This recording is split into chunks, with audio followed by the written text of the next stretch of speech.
मणिपुर हिंसा को लेकर है। बता दें कि पूर्वोत्तर का राज्य मणिपुर हिंसा की आग में झुलस रहा है। इसे लेकर केंद्रीय गृह मंत्री अमित शाह ने मणिपुर के मुख्यमंत्री एन बीरेन सिंह से बात कर राज्य की स्थिति का जायजा लिया। इसके अलावा केंद्रीय गृह मंत्री सचिव आईबी के निदेशक और संबंधित अधिकारियों के साथ 2 वीडियो कॉन्फ्रेंसिंग बैठकें की। उन्होंने मणिपुर के पड़ोसी राज्यों के मुख्यमंत्रियों से भी बात की। अमित शाह लगातार इस मामले पर नजर बनाए रखे हुए हैं और उन्होंने बहुत बड़ा ऐलान किया है। मीडिया रिपोर्ट्स के मुताबिक मैतेई समाज को अनुसूचित जनजाति में शामिल करने की मांग के बाद हुई इस हिंसा को नियंत्रण में लाने के लिए सुरक्षा बलों को राज्य में भेजा गया है। स्थिति को नियंत्रित करने के लिए सेना और असम राइफल्स के 55 कॉलम को तैनात किया गया है। सेना के एक प्रवक्ता ने बताया कि हालात के दोबारा बिगड़ने की सूरत में कार्रवाई के लिए सेना के 14 कॉलम को तैनाती के लिए रखा गया है। वहीं सेना और असम राइफल्स ने चुराचांदपुर और इम्फाल घाटी के कई इलाकों में फ्लैग मार्च किया और काकचिंग जिले के सुगनू में भी फ्लैग मार्च किया गया।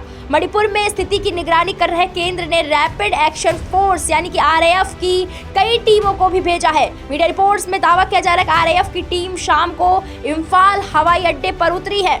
बता दें कि गृह मंत्री अमित शाह मणिपुर की स्थिति पर करीब से नजर रख रहे हैं और आसपास के राज्यों से अर्धसैनिक बल यहां भेजे जा रहे हैं। अधिकारियों के मुताबिक गृह मंत्री शाह ने नागालैंड के मुख्यमंत्री नेफ्यू रियो, मिजोरम के मुख्यमंत्री जोरमथांगा और असम के मुख्यमंत्री हिमंत बिस्वा शर्मा से फोन पर बात की। रिपोर्ट्स में ये दावा किया जा रहा है कि गृह मंत्री शाह ने राज्य के शीर्ष अधिकारियों और केंद्रीय अधिकारियों के साथ 2 वीडियो कॉन्फ्रेंस के माध्यम से बैठकें कर हालात की समीक्षा की। इसमें मणिपुर के मुख्यमंत्री, राज्य के मुख्य सचिव और पुलिस प्रमुख, केंद्रीय गृह सचिव और केंद्र सरकार के अन्य शीर्ष अधिकारी शामिल हैं।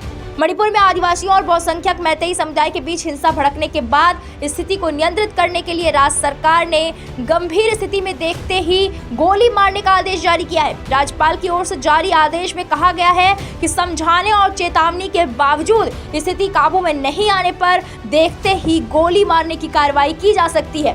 राज्य सरकार के आयुक्त यानी कि गृह द्वारा हस्ताक्षरित अधिसूचना दंड प्रक्रिया संहिता 1973 के प्रावधानों के तहत जारी की गई है।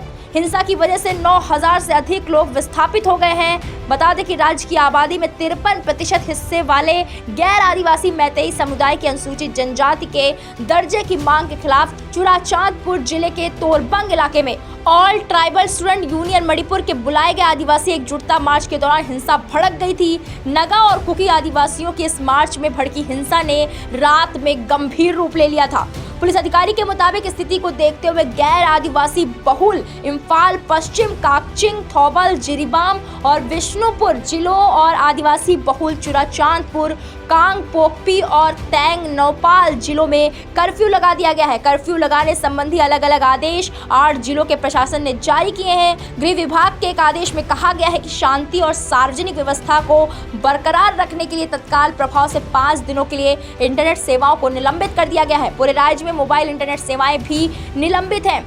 मैतेई समुदाय ने हाईकोर्ट में याचिका दायर कर उन्हें जनजाति वर्ग में शामिल करने की गुहार लगाई थी। इसी याचिका पर बीती 19 अप्रैल को हाईकोर्ट ने अपना फैसला सुनाया, जिसमें कहा गया कि सरकार को मैतेई समुदाय को जनजाति वर्ग में शामिल करने पर विचार करना चाहिए। इसके साथ ही हाईकोर्ट ने राज्य सरकार को इसके लिए 4 हफ्ते का समय दिया था। अब इसी फैसले के विरोध में मणिपुर में हिंसा हो रही है। हाईकोर्ट के फैसले का राज्य का जनजाति वर्ग विरोध कर रहा है। जनजाति संगठनों का कहना है कि मैतेई समुदाय को अगर जनजाति वर्ग में शामिल कर लिया जाता है तो वो उनकी जमीन और संसाधनों पर कब्जा कर लेंगे। विरोध में एक और तर्क दिया जाता है कि जनसंख्या और राजनीतिक प्रतिनिधित्व दोनों में मैतेई का दबदबा है। वहीं आपको यह भी बता दें, पश्चिम बंगाल की मुख्यमंत्री ममता बनर्जी ने ट्विटर पर कहा, मैं मणिपुर की स्थिति को लेकर बहुत चिंतित हूँ। राजनीति और चुनाव इंतजार कर सकते हैं, लेकिन पहले हमारे खूबसूरत राज्य मणिपुर की रक्षा करनी होगी। मैं प्रधानमंत्री मोदी और अमित शाह से वहां शांति बहाल कराने के लिए कदम उठाने का आग्रह करती हूँ। मैरी कॉम ने एक ट्वीट में कुछ तस्वीरें शेयर करके लिखा,